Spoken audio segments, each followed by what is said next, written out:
complejo el tema de hoy. Los romanos y el tiempo. En Roma, el tiempo no tenía una categoría específica con la cual se organizaba el mundo. Digamos que el tiempo era aprehendido como definición de comienzo. El tiempo intervenía en la vida de los romanos cuando algo empezaba.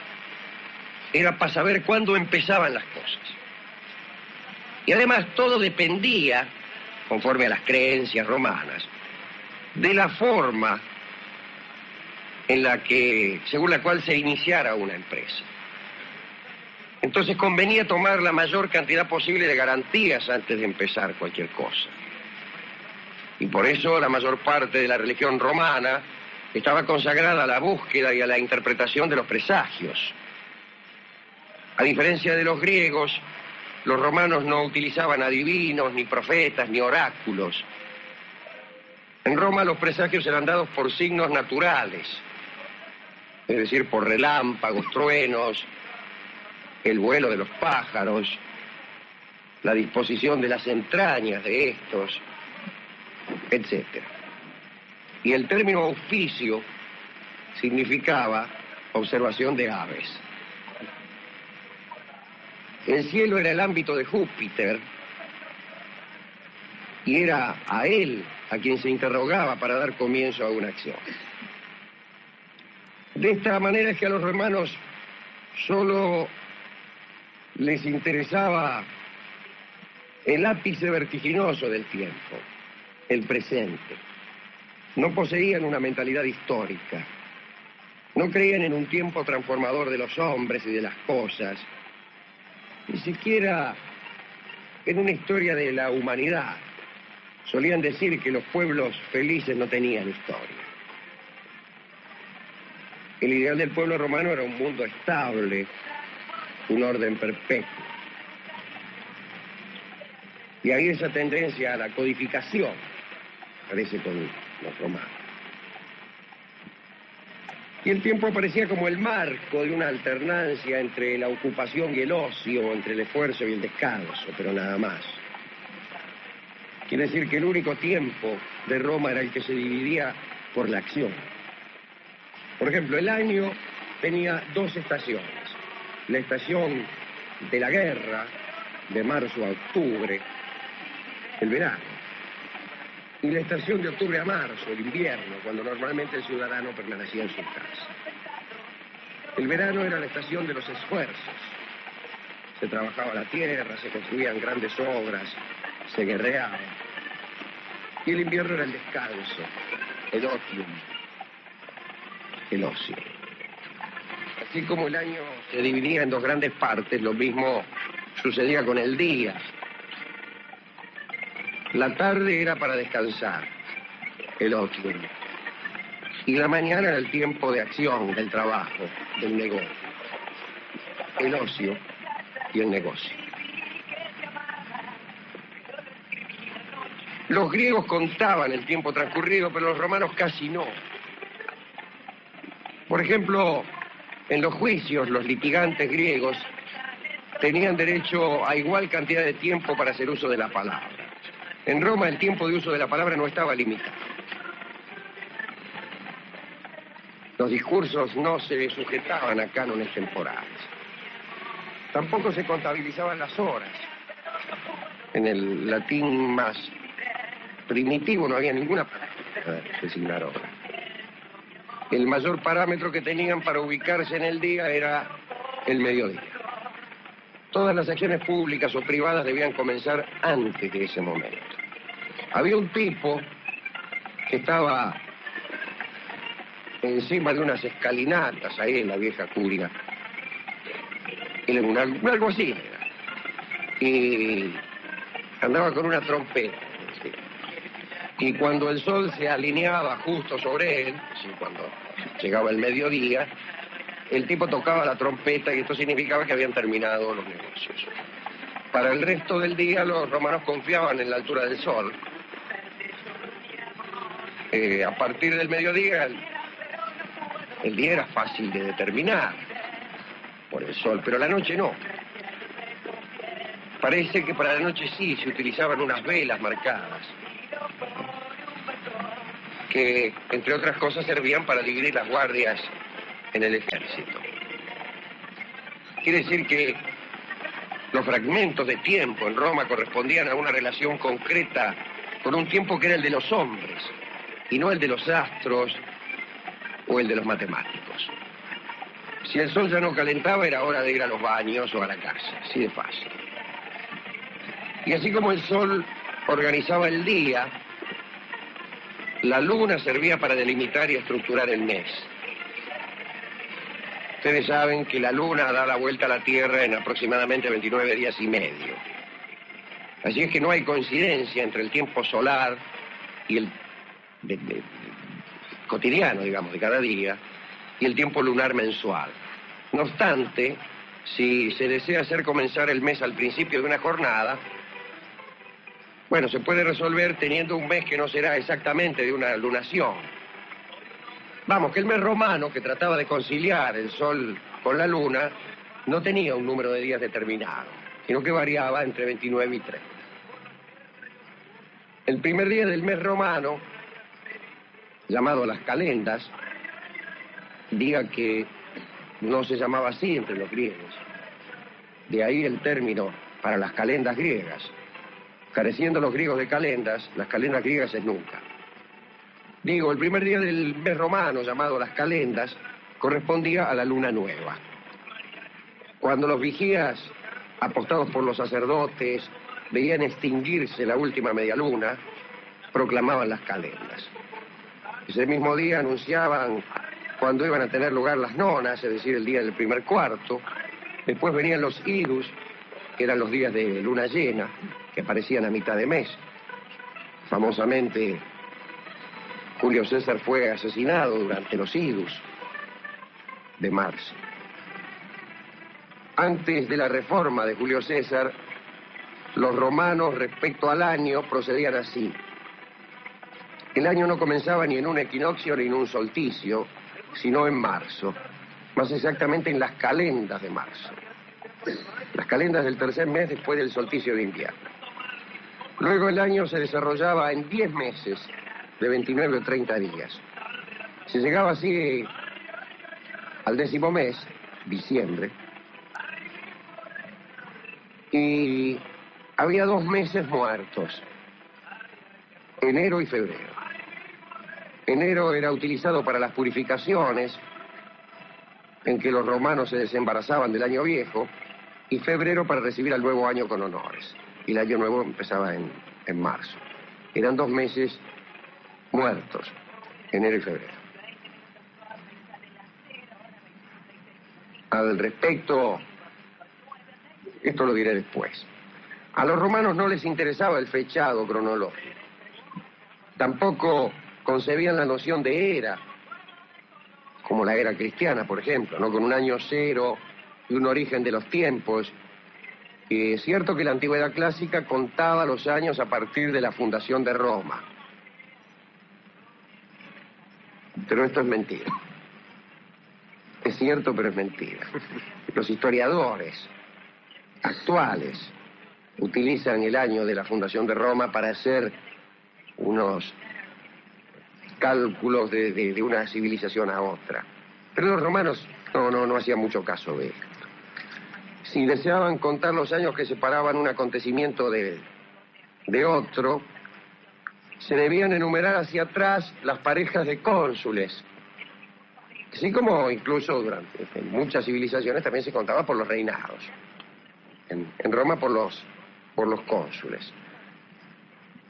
La estructura del parentesco también creaba la profundidad del tiempo, porque las genealogías permitían calcular hacia atrás de acuerdo a las generaciones. Se llamaba tiempo de las familias. No es una cronología histórica, sino que se calculaba, por ejemplo, para calcular un siglo calculaban 6 generaciones, que en realidad daban unos 120 años. Había también un calendario político y jurídico que permitía saber cuándo podían reunirse los tribunales y las asambleas populares. indicaba los días de mercado que se realizaban cada 9 días y tenía 12 columnas aquel calendario correspondientes a los 12 meses, los 10 meses y los 2 muertos. Cada día estaba señalado con una sigla en letras mayúsculas, con una F o con una N, para saber si el día era fasto o nefasto. De los días fastos, los hombres se podían dedicar tranquilamente a nuevas empresas. Se sembraba, se celebraban contratos, se reunían las asambleas populares. Durante los días nefastos, no se hacía nada. Había también días complicados, que eran mitad fastos, mitad nefastos. Entonces se veía a la gente trabajar solo en momentos propicios. El calendario romano era informativo. Indicaba a los hombres las posibilidades que se le ofrecían y los riesgos que corrían según el día en que se lanzaban a la acción. Existían también los días festus, repito, y los días profestus, días proclives para festejos y días no proclives para festejos, que no sabemos si coincidían con los fastos y los nefastos. La fiesta más conocida era la de las Saturnales, el 17 de diciembre, duraba una semana y se convertía en una especie de carnaval. Durante ese día los esclavos comían sentados en la mesa de los amos, en la casa no se observaban diferencias y era la única ocasión en que se permitía a los esclavos jugar a los dados.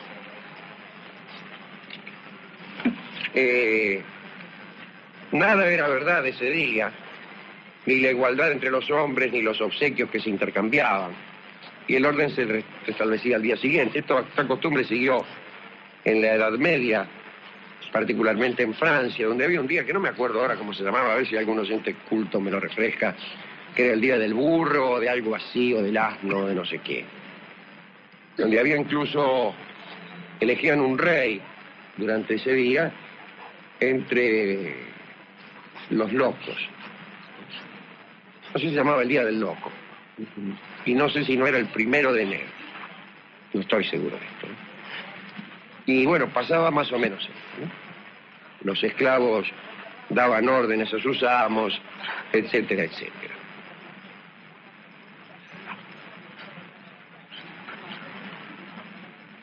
De todo esto podrá conjeturar el oyente avispado que los años romanos presentaban serias imperfecciones. Imperfecciones que seguramente traían grandes dificultades, particularmente para la siembra o para la cosecha. Los equinoccios se iban desplazando. Julio César advirtió este desplazamiento, que era casi catastrófico allá en el año 40. Y como había viajado a Egipto, había conocido en Alejandría cómo medían el tiempo los egipcios. Esta era una medida mucho más exacta que la de los romanos, la medida de los egipcios. Y entonces modificó el calendario. Agregó un día cada 4 años. Después del sexto día antes de las calendas de marzo. Y por eso esos años se llamaban bisiesto. Había 2 veces el sexto día. Y ese calendario por el cual algunos se burlaban de César, ya que había sometido incluso al sol a su capricho o al tiempo. Ese calendario siguió vigente en todo el occidente durante 1500 años, más de 1500 años. En el año 1581 será, estoy citando de memoria, el Papa Gregorio descubrió que ese calendario juliano también tenía algún defecto. Sí, no tan grosero como el año prejuliano, pero que también producía un desplazamiento. Un desplazamiento que en la época del Papa Gregorio llegaba creo que a 10 días o 11. Y entonces anuló 10 días, que creo que eran de octubre, del 5 al 15 de octubre me parece. Es decir, que nos acostamos un 5 de octubre y nos levantamos el 16. No sé quién murió, si fue Santa Teresa de Jesús ese mismo día, y por eso se suele decir que Santa Teresa de Jesús murió un 15 de octubre, un 10 de octubre, y fue enterrada el 25. Sé que fue en octubre, no me acuerdo. Pero no todas las naciones adoptaron tan rápidamente ese calendario. Por ejemplo, Inglaterra recién adoptó ese calendario durante el siglo XVIII. Y uno de los últimos países en adoptar este nuevo calendario fue Rusia. Rusia lo adoptó recién en 1914, en este siglo. Quiere decir que el calendario que inventó Julio César llegó en Rusia hasta este siglo. Y contaba con mucha gracia Vladimir Nabokov, que él había nacido en Rusia, desde luego antes de 1914, durante la vigencia del calendario juliano. Mientras que en todo el mundo ya tenía vigencia el gregoriano. Y entonces nunca supo el pobre hombre cuándo festejar su cumpleaños. Lo cual le creaba innumerables dificultades. Esta ha sido nuestra recorrida por la noción del tiempo tan curiosa que tenían los romanos. Me pregunto a quién dedicarla. Permítame una pregunta antes, Sí. Alejandro. ¿Esta diferencia en el tiempo de adopción de este calendario tiene que ver con el famoso error de Cervantes y Shakespeare, no? También, pero no estoy seguro de eso. Ajá. Jorge Dorio insistía siempre, con mucho entusiasmo, en esa rima de la historia que consistía en que Shakespeare y Cervantes hubieran muerto el mismo día. Pero resulta que en ese tiempo el calendario español y el calendario inglés no eran el mismo. Así que es probable que en realidad Shakespeare haya muerto algunos días después. Pero yo no sé si cuando se dice eso se está mirando el día de la muerte de Shakespeare desde Inglaterra o, por ejemplo, desde Italia. Así como Nabokov no sabía desde dónde mirar su cumpleaños. Estoy diciendo que Nabokov incluso vivió toda su vida fuera de Rusia. Depende de dónde lo miremos. Si miramos desde aquí, hoy, por ejemplo, en Jerusalén, es un día de 1996. Visto desde allá es un día de otro año, 5.000 y pico. Hoy en la Meca también es un día para nosotros de 1996, para ellos no. Empiezan a contar desde la égira. De manera que si no se pone uno de acuerdo acerca del año a partir del cual se empezará a contar, mal puede uno hacer invitaciones de cumpleaños. Dedicaremos entonces esta charla a todas aquellas personas que hoy cumplen años.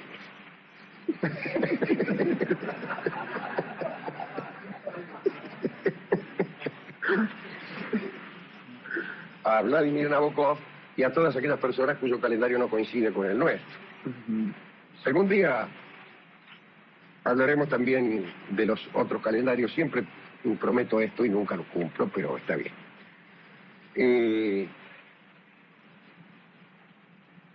Es raro ver cómo los romanos ya a mediodía dejaban de trabajar.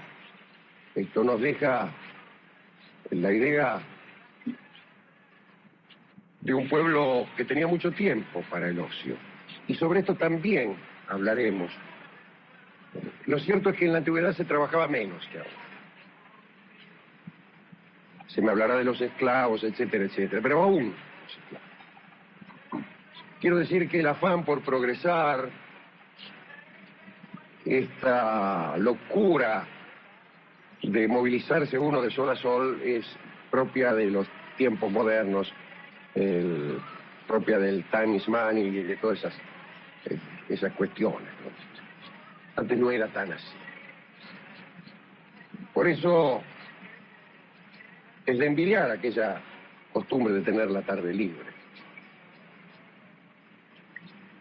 ¿Cómo harían los romanos para manejarse en los días nublados? Me pregunto yo. ¿Cómo haría aquel alguacil parado en la cúspide de la escalinata de la curia para saber cuándo era el mediodía si es que estaba nublado? No lo sé. Le dedicamos entonces a los romanos que necesitaban mañanitas de sol para poder trabajar esta canción que canta Carlos Gardel a dúo consigo mismo y que se llama Mañanita de Sol. Adelante, don Carlos.